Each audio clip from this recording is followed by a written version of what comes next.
For the last 20 years, it's been really my life's privilege and honor to pay attention to swing the door, to honor that prayer, and to continue to take notes from gang members who do know what they need. The day will come when we stop throwing people away. The day will come when our prisons are empty, and the day will come where every child is afforded a childhood. I grew up in South Central Los Angeles, and it was a neighborhood where school was, the sanctuary. I was a kid who did really well in school. I loved school. The neighborhood and being outside of school was where it was unsafe. And it was a place surrounded by gangs and violence, and a place where kids didn't get to be kids. I have this image that I'll never forget. We were little, probably 7, we'd hold hands, and we would have a rosary in one hand and a knife in the other. And that was not about anything except safety in a war zone. Thank God for my parents and my older siblings. We were able to move out after the 1992 riots to La Puente, California, where, we came to a neighborhood in an area where schools look like parks. And it was a real shock for me. I often say that I was carried into the world by a woman whose only dream it was to wear shoes one day. My father was a bracero, so he worked the fields, and he was part of our history, our country's history. But I always remember them being trailblazers and working hard and bombarding us with the message that their biggest dream for us was for us to either work hard or go to school and become somebody. Really coming to Mount SAC, I always say was it was meant to be. I met people for the first time who saw me fully.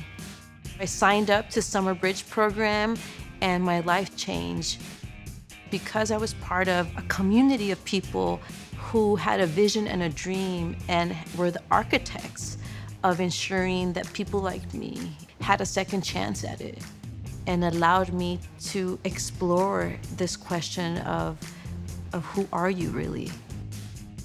It was only through education. It was only through being in the classroom, Mount SAC and UCLA, where I got the opportunity to integrate my own story, my own narrative, my own history in ways that mattered.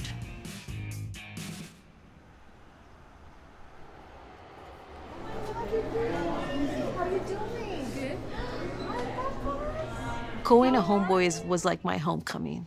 I found sanctuary again. I found a way in which I could honor who I truly was. I'm always grateful for that opportunity to have come to a place that makes you surrender everything you think you know and makes you stay open to what happens to all of us when we commit to stand with those that we consider least likely to succeed. She understands that culture, that it's not about fixing people or rescuing people. It's about allowing a place where people feel safe and seen and cherished. What makes Shirley so great at her role is that not only does she understand the academic way of how we go about our work, but understands the emotional part of it. And really, Shirley has this rare combination of being an empathetic, compassionate leader, as well as understanding that and having the smarts to move us in the right direction. The people at Homeboy have taught me about freedom and unconditional love in ways that were foreign to me had I not walked through those doors. And I am in proximity to people who teach me how it is to forgive, how it is not to hold on to pain, and who continue to get up every time they fall with a kind of courage and hunger that's inspiring. I remember when I first met her, she was pregnant with her oldest daughter, and she was trying to get in the middle of two guys trying to fight. And I was like, who is this lady? Like, why is she's crazy, you know? To me, she's like the female Father Greg. You know, she's loving, compassion, wise. She's a therapist. She's, a leader. She made me even believe in myself that, I am trustworthy to be a mom, that I am capable, of being like loved by children because like her own children started to love me. So it helped me to be able to have the confidence to be able to continue to pursue my own relationship with my children.